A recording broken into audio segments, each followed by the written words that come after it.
이제는 '아 그래.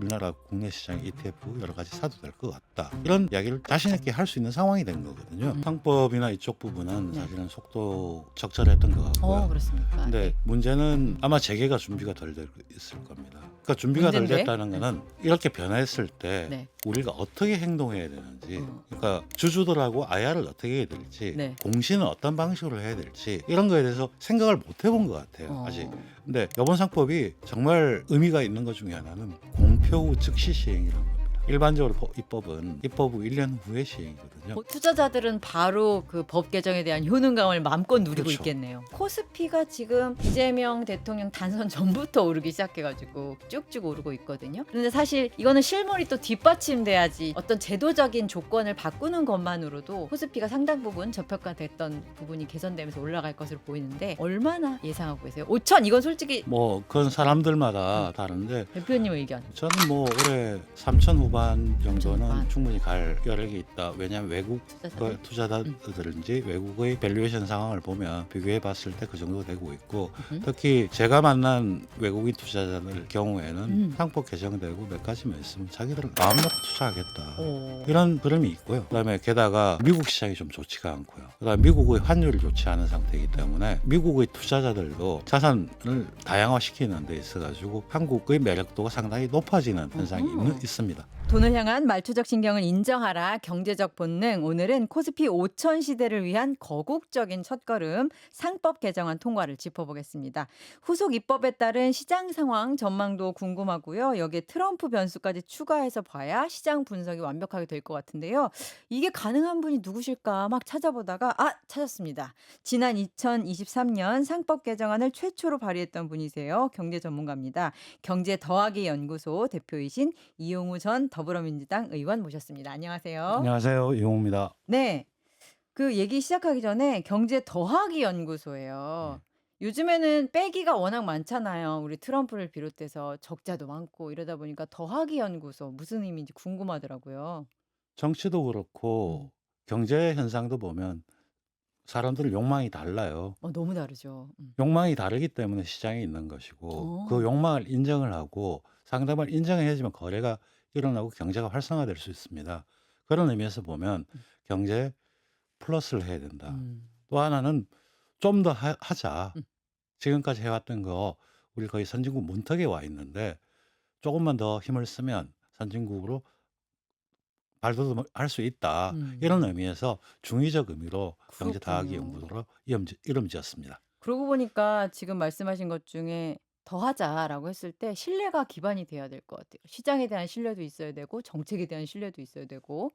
그러고 보니까 상법 개정안이 되게 중요했던 것 같은 게, 우리 시장에 대한 신뢰가 없었잖아요. 네. 왜 특히나 투자자들이. 우리나라 사람들조차도 "국장 탈출은 지능순." 이런 얘기하고.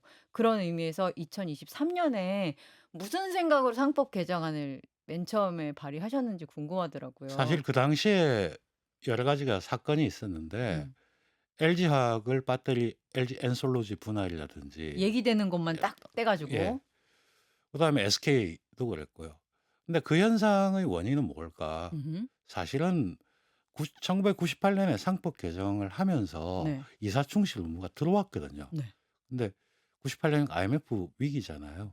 그때 IMF 권고 사항이 음. 경영자가, 그러니까 지배주주가 마음대로 투자하는 것이 아니고 이사로서 제대로 기능을 하고 판단을 하라는 의미였고, 그래서 주주한테 책임이 있다는 이야기를 거기에 담아 놓은 거였어요. 이미 그때 취지로는 담았는데. 그래서 그 당시에 사회이사 제도라든지 이런 게 도입됐는데 음. 2004 년하고 2007 년에 대법원 판결에서 주주는 이사는 주주에 대한 책임이 없고 회사에만 책임이 있다고 음. 판례가 형성돼 버렸어요. 대법원에서. 예. 그러다 보니까 이 현상이 발생을 한 거예요. 음. 그래서 당시에 '판례가 바뀌었으면 음음. 좋겠다.'고 생각을 했는데 이미 선행 판례가 있기 때문에 음. 소송들이 진행이 안 되는 거예요. 그렇죠. 그러다 보니까 이런 현상이 발생을 하길래 음. 이 문제를 근원적으로 해결하기 위해서는 상법에 음음. 명확하게 이사는 주주에 대해서도 책임을 진다는 걸 명문화해 두면 음음. 이 문제는 풀릴 수 있다. 네. 그리고 특히 당시에 제가 한동훈 법무부 장관 때 대정부 질문한 적이 있어요. 네. 이 문제는 이런 거거든요.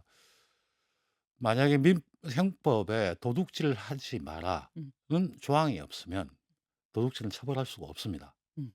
그러니까 주주에게 충실하라는 원칙 조항이 있으면 주주에 충실하지 못하면 그에 책임을 물을 수 있는 근거가 되기 때문에 이 상법 개정을 통해서 할 수밖에 없다 음. 생각을 해서 법안을 발의하고 캠페인을 좀 했었죠. 음. 근데 이 법이 사실 주목받게 됐던 계기는 그런 중요한 사건들이 있고 음. 개미 투자자들이 투자를 맞아요. 하면서 아니 미국 시장에도 많이 투자를 했는데 미국 시장에 전혀 그런 일이 없는데 '우리나라는 왜 이래? 음. 원인은 뭐야?'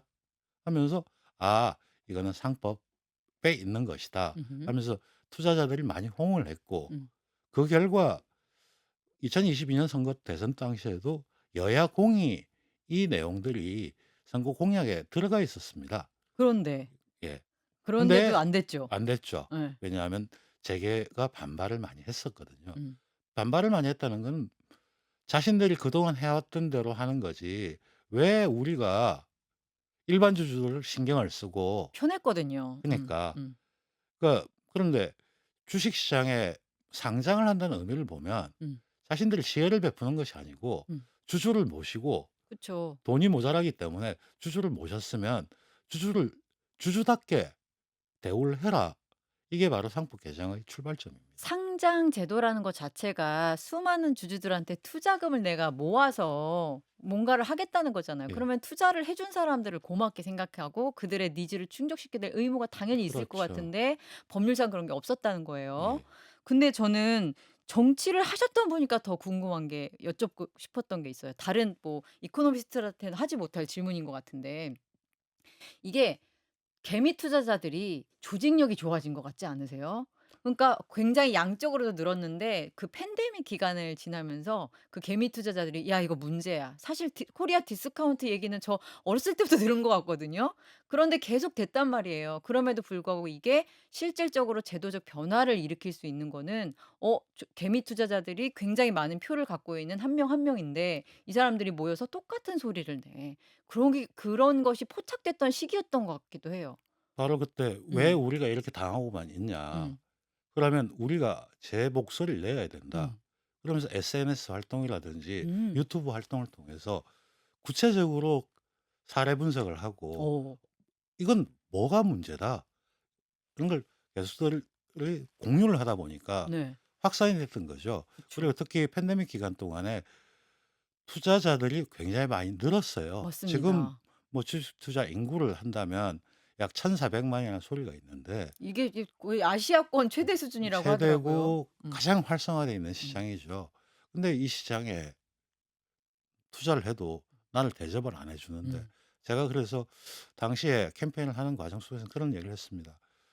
저는 "우리 시장에 내가 자신 있게 투자하라."는 말을 할 수 있었으면 좋겠다. 음. 나는 지금은 말을 못 하겠다. 음음. 국내 시장에 투자라는 말을 하기에 제도가 정비가 안 돼 있다. 그러나 상법 정비로부터 출발한다면 이제는 '아 그래. 우리나라 국내 시장에 ETF 여러 가지 사도 될 것 같다.' 음음. 이런 이야기를 자신 있게 할 수 있는 상황이 된 거거든요. 음. 바로 그 의미가 있다고 봅니다. 내가 이 돈을 투자해서 회사가 돈을 벌면 주가도 올라오고 나한테 배당도 오는 것이고 내가 투자를 잘못하면 내 책임인 것이고 그렇죠. 그런 신뢰가 형성되는 음. 거거든요. 그런데 또 역시 정치 경력이 있으시니까 또 드리고 싶은 말씀은 그럼에도 불구하고 공약으로 내세우고 그랬지 그 밸류업 프로젝트도 사실 그런 것도 의식해서 했던 측면도 있었을 텐데 그럼에도 불구하고 상법 개정안은 끝까지 국민의힘 시절에 그러니까 윤석열 대통령 시절에 통과를 안 시켰어요. 재계의 반발이 있다고 해서.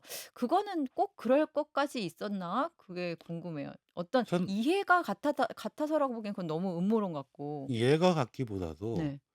'기업하기 어려워지지 않느냐.' 음. 하는데 기업하기 어려운 것과 지배주주가 어려운 건 별개의 문제거든요. 이해를 잘 못했다 요건가요? 그렇죠. 예.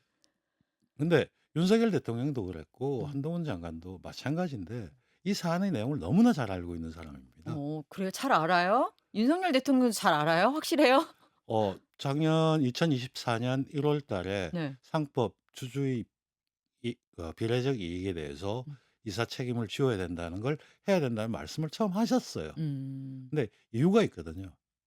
그 두 사람은 네. 기업 경제사범 수사를 많이 해본 사람입니다. 음. 음. 했기 때문에 알고 있어요, 내용 자체가. 알고는 있다. 심지어 예. 이복현 원장의 경우에 제가 대화를 하는 과정 속에서는 그 어. 이야기도 했어요. 네. 자신은 기소를 하고 싶었는데 음. 대법원 판례가 그렇기 때문에 기소가 안 되었다. 오. 만약에 법이 바뀐다면 그건 굉장히 중요한 일인 것 같다. 그래서 어. 이복현 장관은 직을 걸겠다고까지 맞아요. 그 다른 데서 나온 게 아니에요. 본인이 수사를 하면서 경험에서. 경험을 하면서 '이거는 이런 식으로 가면 안 된다.' 그런 게 음음. 있었던 거죠. 음음. 바로 그런 지점이 있기 때문에 특히 올해 들어서 야당의 입장에서 보면 음. 워낙에 많은 투자자들이 주목하고 있었고 음. 특히 이재명 대통령이 당선되기 한 열흘, 20일 전부터 주가가 그거에 반응을 하기 시작했고 음음. 당선되자마자 반응이 됐거든요. 네. 쫙 그래서 올라갔죠. 그 상황에서 이걸 반대를 했을 때 그 이거 감당을 이 어찌하나. 역풍을 어떻게 감당을 하나 했기 때문에 물러섰고 합의를 했던 걸로 알고 있습니다. 그렇군요. 그 최초로 발의했을 때 23년 그 당시에도 분위기가 무르익었고 필요성을 절절히 느끼셨기 때문에 발의했을 건데 지금 상황과 그때 상황 혹시 달라진 게 있나요? 달라진 거는 아까 투자자들이 많이 알게 된 거. 그때보다 더 예 23 년에서 전 충분히 되게 많이 예. 알았다고 많이 알게 느껴졌는데. 됐고 예. 투자자들이 또 많아졌고 더 많아졌고 그렇죠. 그때보다. 그리고 작년 가을부터 이 법안을 이재명 후보는 음. "중점 법안으로 하겠다." 음음.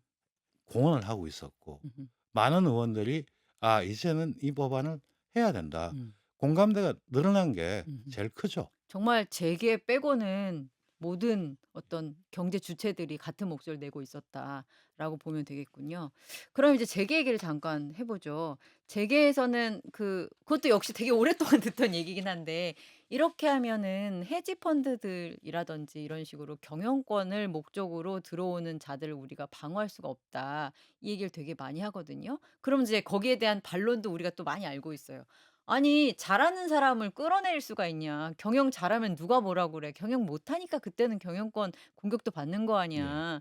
여기까지거든요. 그런데 저는 여기서 하나를 더 질문하고 싶은 게 경영을 잘하느냐 못하냐 여부는 단기간에 또 결정이 안 나는 경우도 있다고 봐요. 장기간을 두고 어떤 판단을 해야 되는 이슈들도 네. 있잖아요. 장기간을 보고 투자를 하는 것도 네. 있고. 그렇다 보니까 이런 부분과 관련해서는 재계 의견이 맞을 수도 있는 지점이 있지 않나 생각이 드는 게 빠르게 "야 구조 조정해. 그래서 비용 일단 낮춰. 그럼으로써 기업의 어떤 이익이 늘어나는 방식으로 주주에게 돌려줘." 이런 식의 어떤 접근이 있었을 때는 장기적으로 봐야 되는 CEO나 그게 뭐 일단 뭐 혈연 CEO든 뭐든 간에 그런 CEO 입장에서 '그런 거는 좀 경계해야 되지 않을까.' 이런 생각이 들거든요. 네. 오해를 하고 있는 게 하나 예. 있는데요. 오해부터 풀어 주시죠. 어 이사충실 의무는 네. 그런 투자 행위나 음. 이런 부분에는 대상이 되지가 않습니다. 어허. 그러니까 그거는 민법에 있는 선량한 관리자의 의무로 고 하는 거거든요. 형사와 민사가 다른 그렇죠. 부분이다. 선량한 관리자라고 하는 음. 거는 사익 사심을 품지 않고 음. 지금까지 있었던 정보를 최선을 다해서 판단했을 때 음음. 투자 실패가 있어도 그건 책임을 묻지 않습니다. 아하. 그게 재계가 요구하는 경영 판단의 원칙이고요. 네. 이사충실 의무는 일반 주주와 주주 간의 이해상충이 있을 때만 해당이 됩니다. 아 고 개념. 네, 네. 그러니까 유상증자를 한다. 음. 유상증자를 하면 모든 주주에게 동일하게 영향을 주죠. 음. M&A를 한다. 음. 모든 주주에 동일한 영향을 줍니다. 음. 투자 의사결정은 동일한 의사결정이잖아요. 그런데 그거를 이사충실 의무로 이야기하는 게 잘못이고요. 아 두 번째로는 경영권이라고 하는 개념을 다시 봐야 되는데 네. 경영권은 권리가 아닙니다. 주 권리 경영권이잖아요. 잘못된 용어고 예. 전 세계 어느 재무 교과서에도 없는 아 이야기입니다. 라이트라는 게 전혀 없어요? 경영권이라고 하는 걸 음. 인정하지가 않고요. 네. 경영권은 일종의 주주에 대한 의무입니다. 아하. 그리고 성격을 보면. 네. 그렇죠. 주주에 대해 책임을 지는 그 음음. 의무거든요. 음. 그 의무라고 하면 자신은 위임받았잖아요, 주주한테. 위임받았을 때 뭘 위임받았냐? 결정에 대한. 결정을 하고 네. 회사를 키워라. 음. 잘해라 한마디로. 잘해라. 이거거든요. 투자의 기본 원리는 거기에 있는 겁니다. 음. 예를 들면 어떤 프로젝트가 있어서 내가 이 투자를 하면 한 3 년에서 5 년이 지나면 매년 15% 성장을 할 수 있다라고 하면 주총에서 그걸 설명하면 됩니다. 음. 그럼 주주가 "아 그래? 근데 2-3년 동안 적자일 거 아니야. 그리고 누적돼서 흑자가 나온 시점은 언제야?" 음. 그럼 그렇게 이야기를 자기 나름대로 플랜을 이야기하잖아요. 그러면 주주 동의 얻어서 음. 하면 됩니다. 기다려 주겠죠. 그게 자기가 바로 기다려 주는데. IR이거든요. 아. 주주하고 소통을 하는 겁니다. 네네. 소통을 하고 했는데 그 사람이 그렇게 말을 하고 난 다음에 그다음에 그 말을 안 지켜요. 어. 그럼 거짓말 민사로 가야죠.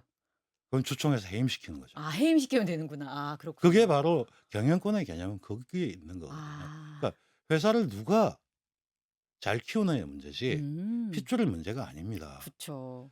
그 유명한 워렌 버핏이 했던 말이 있습니다. 당시에 칼 루이스가 100 미터 음. 육상 대표 선수 세계 신기록을 가지고 있다고 음음. 해서 칼 루이스 아들을 육상 대표를 시키냐 이런 이야기를 하거든요. 다른 뭐냐면 사람에게서. 주주한테 응. 이 사람이 음. 과거 성과하고 해서 앞으로 이 회사를 가장 잘 키울 수 있는 사람이다. 음. 빌 게이츠의 후계자는 자기 혈연이 아니잖아요. 그쵸. 애 마이크로소프트도 그렇고 애플의 다 그렇네요. 왜냐하면 회사를 가장 잘 키울 사람이 누구냐. 음.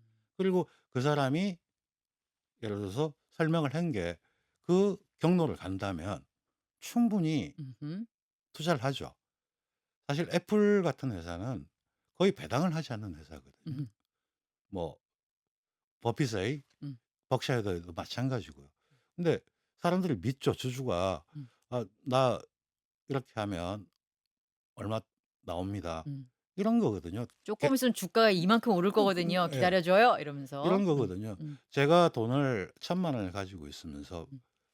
맡길 때 제가 은행에 맡기면 예를 들면 4% 이자를 받는데 저한테 맡기시면 제가 8% 이상 벌도록 해 주겠습니다. 그럼 맡기는 게 당연하죠. 음. 근데 그렇게 말을 하고 지키지를 못하면 그리고 해임이야. 2% 밖에 못 했다. 음. 아니 그러면 그 자산을 제대로 쓰지를 못했으니까 그걸 왜 내가 당신한테 맡겨. 음. 그냥 은행에 맡겨서 안전하게 4%를 먹지. 음. 이게 바로 가장 기본적인 원리예요. 자본주의의 예. 기본적인 주식시장의 기본적인 원리. 그렇죠. 그렇군요. 지금 얘기를 쭉 듣다 보니까 궁금한 게 생겼는데요. 그 어떻게 굉장히 유명한 기업들 이제 뭐 일가를 이룬 기업들이 자녀에게 물려주지 네. 않잖아요. 뭐 이른바 경영권이라는 것을. 그런데 우리나라는 솔직히 그래서 돈을 못 버는 것도 아니잖아요. 돈이 재산을 박탈하는 것도 아니잖아요. 주식으로 갖고 잘하는 사람이 키우면 그 배당 받고 주식 가지고 즐거워하면 되는데 왜 우리나라 기업들은 그렇게 여기에 집착하는 거예요? 뭐 심리적인 무형의 건가? 심리적인 건가? 일종의 권한, 음. 보이지 않는 무형의 권한을 행사하는 거죠. 이를테면 땅콩 회항 같은 건가요? 그렇죠. 비행기를 회항시키고 자기 이럴 권력? 마음대로 그런데 사실 기본 개념으로서는 자기 마음대로 할 수 있는 게 아니죠. 음. 거기서 출발해야 되는 겁니다. 음음. 보면은 최근에 우리 시장에서 작년 재작년에 가장 각광받았고 주가가 가장 많이 올랐던 회사가 메리츠 금융지주입니다. 음음. 메리츠 금융지주는 칼 대한항공에서 이제 형제들끼리 분할해서 뭐 한진해운하고 칼 했는데 제일 작은 그 금융사하고 화재보험을 가지고 있었던 거거든요. 네. 거기에 전문 경영자를 선임을 하고 주주는 "나는 경영에 책임을 안 지 빠져 있을 테니까 음. 당신이 알아서 하고 음. 성과 나오면 음. 나한테 배당 많이 해 줘." 그랬더니만 가장 많이 올랐고 아. 아마 제 개인 재산 순위로 조 회장이 한 두세 번째 될걸요. 어. 그 저는 안타까운 게 그거예요. 그러게요. 자신이 판단을 하지 못하면 잘하는 사람한테 맡기면 되는데 "왜 못하는데 하려고 그래?" 이거군요 그쵸. 한마디로. 네. 그러고 음. 그걸로 인해서 다른 주주들이 피해를 보는 현상 그쵸. 그게 그런 문제죠. 현상이 있어서는 안 된다는 거죠. 알겠습니다. 그래서 제가 일종의 단기 주주들을 그 부분은 음. 실제로 미국 같은 경우에 있어 가지고는 네. 주식을 장기 보유할 때 세제 혜택을 줍니다. 음. 그리고 그런 제도는 도입될 필요는 있습니다. 네. 그다음에 주주가 뭐 행동주의 펀드가 단기를 요구하는 건 절대 아닙니다. 뭐냐면 타임 프레임이 있는 거죠. 음흠. 몇 년 내에 어떻게 할 거냐. 음. 그러면 아마 요즘에 이제 IR을 하면 각 회사에서 우리 1년 차에서는 어떻게 되고 음. 2년 차는 어떤 식으로 되고 경로가 어떤 식으로 간다. 어떤 사업은 처음에는 적자를 날 수도 있는 거고 어떤 사업은 시간이 지나면서 성장하는 거거든요. 음흠. 아마존도 거의 10년간 적자였고요. 음. 쿠팡도 거의 10년 동안 적자였지 그렇죠. 않습니까? 맞습니다. 근데도 주식을 사람들이 사는 샀죠. 이유는 예. 우리가 생각하는 경로는 어느 정도고요. 거기서 현금 창출은 어떻게 일어나고 음. 이거는 몇 년이 지나면 줄어들 겁니다. 음. 줄어들고 흑자가 됩니다. 이렇게 IR을 했기 때문에 설득해냈군요. 주주가 적자가 남에도 불구하고 투자를 하는 겁니다. 음. 과연 그런 데 투자했던 투자자들이 단기일까요? 음. 전혀 단기 아니죠. 그렇군요. 또 말씀을 듣다 보니까 우리나라의 그 특수한 조건 때문에 뭐랄까 IR 방식이라든지 이런 게 발전이 매우 안 돼 있을 거라는 그렇죠. 생각이 드네요. 왜냐하면 주주들을 설득해야 될 필요가 없었던 그렇죠. 시장이었으니까. 그러고 동시에 무조건 형사로만 때렸잖아요. 배임 아니야? 이러면서 형사로만 때리니까 민사. 그러니까 당신이 손해를 끼쳤어. 재산상 손해를 끼쳤어. 이런 쪽으로는 접근이 안 됐기 때문에 민사 쪽도 되게 발전이 안 돼 있을 것 예. 같다는 생각이 드네요. 그러니까 지금 상법 개정으로 일종의 물꼬를 제대로 텄으면 이런 쪽에 대한 발전도 상당히 뒷받침이 되어야겠군요. 예. 바로 음. 이제 그 부분인데요. 앞으로 이 과제 중에 하나인데 네.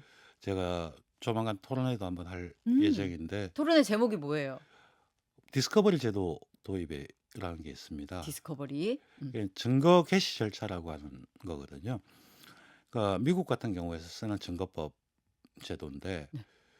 우리나라는 재판을 하면요. 민사 재판을 하면 법정에 가서 진술을 해야지만 음. 증거가 되잖아요. 음. 미국은 그게 필요 없습니다. 제 변호사가 네. 상대방한테 판사한테 이야기합니다. 나 오늘 몇 시부터 몇 시까지 저 사람하고 면담을 하고 증거를 녹취를 하겠습니다. 증언 녹취를 하거든요. 네.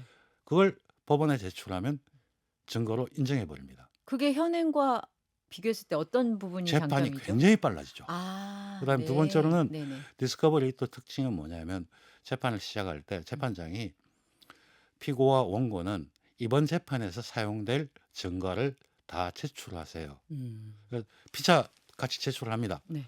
만약에 증거를 제출하지 않았다. 패소입니다. 네 손해예요. 아, 이렇게 되는군요. 패소입니다. 아예 패소예요, 깨끗하게? 그 케이스가 뭐냐면 네. 우리나라 LG와 SK 배터리 관련해서 그 특허 침해 소송이 네. 미국에서 있었거든요. 네.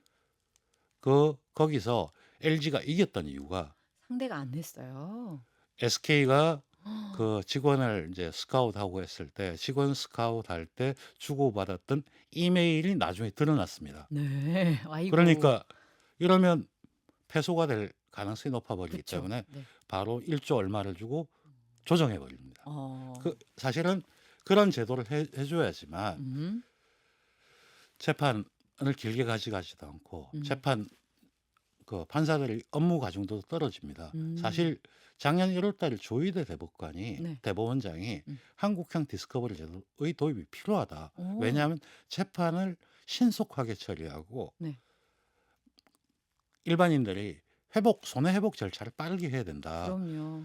그리고 그 디스커버리 제도에 대해서는 대한변협과 국회 입법조사처에서 2년간 워킹그룹을 만들어서 이미 다 만들어져 있습니다. 그러니까 이미 있는 제도니까 우리나라 상황에 맞게 적용만 하면 될 것 같은데요. 적용만 하면 됩니다. 어. 그게 하나 필요하고요. 네. 그다음에 아까 배임죄 이야기인데 네.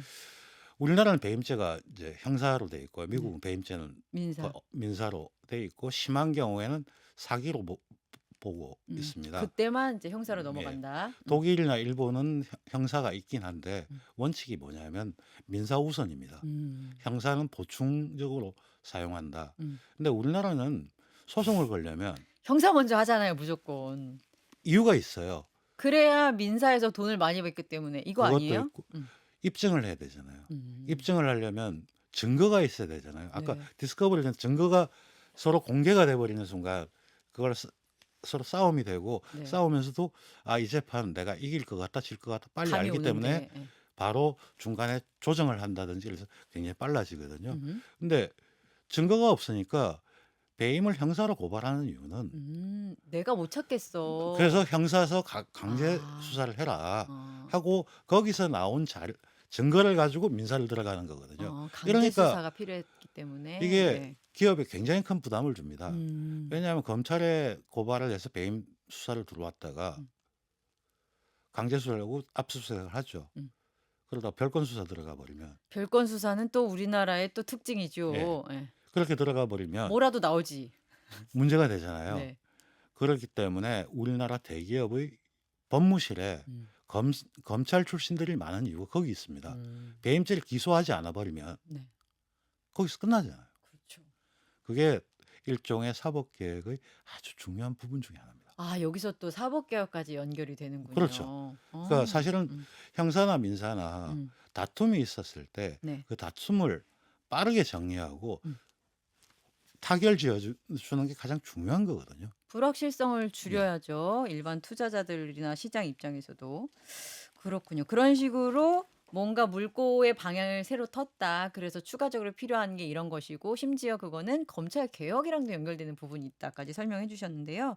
또 민주당이 후속 입법을 되게 많이 준비하고 있더라고요. 그래서 제가 뭐 말씀드리자면 뭐 집중 투표제나 자사주 원칙적 소각 방안, 자사주의 소각 유도를 위한 공시 대상 확대, 원 스트라이크 아웃제 막 이렇게 쭉쭉 있던데 여기서 이거는 진짜 빨리빨리 우선순위가 더 있어. 왜냐하면 이렇게 설명해 주신다면 뭐가 있을까요? 두 가지가 더 음. 가장 중요하다고 보는데요. 3% 룰과 집중 투표제인데 네. 그러니까 3% 룰은 이미 이번에 도입 됐잖아요. 됐고요. 그러니까 이것도 회사의 본질에 관한 문제를 한번 생각해 보면 되거든요. 얘기 좀 해주세요. 본질. 감사라고 하는 사람은 어떤 사람이냐면 음. 이사, 집행진이 어떤 행위를 했을 때 그걸 감시하라는 사람이잖아요. 일종의 레드팀 같은. 그렇죠. 네. 감시하라는 사람이 지배주주가 선임을 하면 어떻게 될까요? 한편이지요. 그렇게 되면 감시를 못하게 돼 있어요. 그렇기 때문에 집중투표라고 3% 룰은 지배주주는 음. 감사 선임에 있어서는 좀 자기를 감시하라는 사람이니까 손을 떼라. 그래야지만 이 사람이 마음 놓고 임명권이 누구한테 있느냐 달라지는 거잖아요. 마음 놓고 감시하게 하는 거. 사실 그거 당연한 말인데 그죠? 그렇죠. 그리고 거기서 이제 한 가지 파생되는 게 이런 게 있습니다. 재계에서 아니 기업 사냥꾼이 선임한 감사라든지 이사가 와서 회사 정보를 빼돌리면 어떡하냐. 적이 우리를 감사하면 어떡해요? 그렇죠. 이거죠. 그 이야기를 하죠. 그거는 정말 현실로 법을 호도한 이야기입니다. 감사가 있잖아요. 자기가 알고 있는 주주한테 정보를 주면요. 그건 바로 내부자 거래. 네. 내부자 거래잖아요. 그것도 형사가 되는 거죠. 그렇죠. 사기가 되죠. 기만이 자본시장법상으로 내부자 거래 위반으로 처벌 대상입니다. 그러니까 회사의 정보를 외부에 줄 수가 없습니다. 줬다가는 그건 다 내부자 정보고요. 그리고 아마 주주기 때문에 그걸 가지고 이용해서 투자를 하면 내부자 정보 이용으로 처벌 대상이 돼 버립니다. 처벌할 거 참 많네. 그러니까 아예 현행법상으로도 그게 불가능한 거예요. 그 불가능한 걸 설명하는 거죠. 그다음에 자사주 소각 문제도 네. 마찬가지인데요. 이게 참 역사가 있습니다. 자사주 소각은. 우리나라 상법이 원래 자사주는 원칙적으로 소각해야 된다는 게 의무사항이었습니다. 그렇다면서요. 근데 2011년 이명박 정부 때 상법을 개정하면서 자사주 의무 소각 조항을 삭제해 버렸습니다.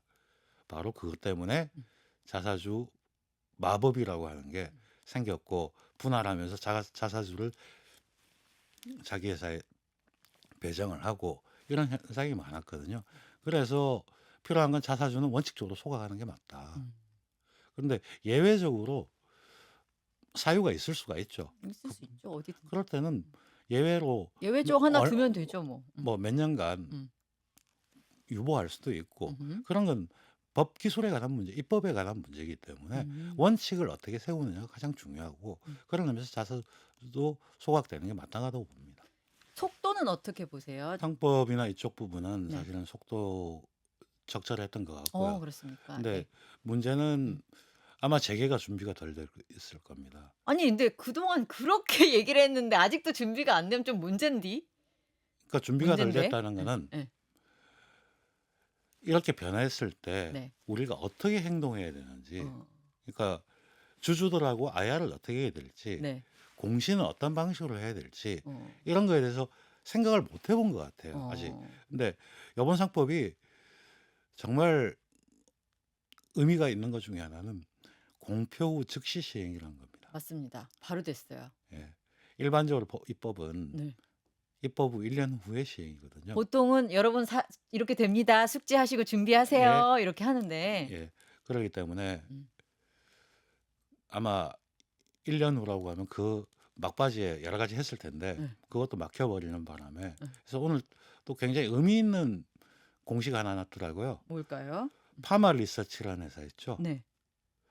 분할하고 지주회사 만든다는 거 음흠. 투자자들이 난리를 했는데 오늘 철회했습니다. 아. 바로 이런 상법의 정신이나 이런 걸 봤을 때 이게 참 묘한 지점에 있는 게요. 네. 그 공시는 이전에 됐던 거거든요. 네. 근데 법이 통과되고 실행이 되잖아요. 그래서 쪼개고 난 다음에 다시 증자할 때 여기서 이사의 결의를 또 해야 돼요. 음흠. 그러니까 요 사안은 이 법의 적용을 받게 돼 있어요. 브레이크가 그러면 걸리네. 이 이사가 이걸 할까 말까에 대한 것도 있고 음흠. 투자자들이 음. 그건 문제가 있기 때문에 소송 걸겠다 음. 이러고 나니까 음. 회사에서는 더 이상 진행하지 않겠습니다. 이런 공시까지 한 거예요. 거기 투자자들은 바로 그 법 개정에 대한 효능감을 마음껏 누리고 그렇죠. 있겠네요. 알겠습니다. 마지막으로 여쭙고 싶은 게 있습니다. 그 상법 개정안에 따른 자본시장 선진화 이런 얘기들을 굉장히 우리가 많이 하고 있는데요.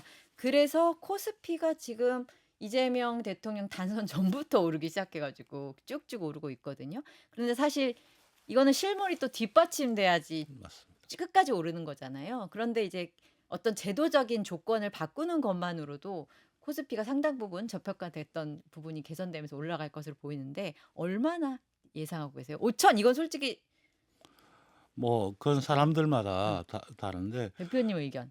저는 뭐 올해 3천 후반 3천 정도는 후반.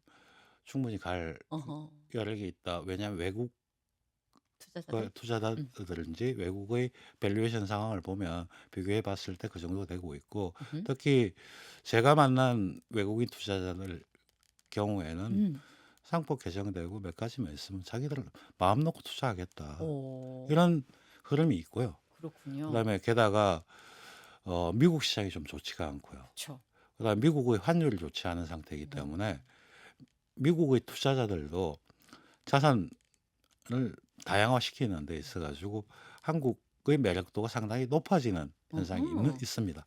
그렇군요. 이제 실물만 잘 관리하면은 5천까지 쭉쭉쭉. 이번 해에는 일단 3천 후반 본다 나는 이런 말씀. 알겠습니다. 우리 다음 시간에는 그 얘기를 해요.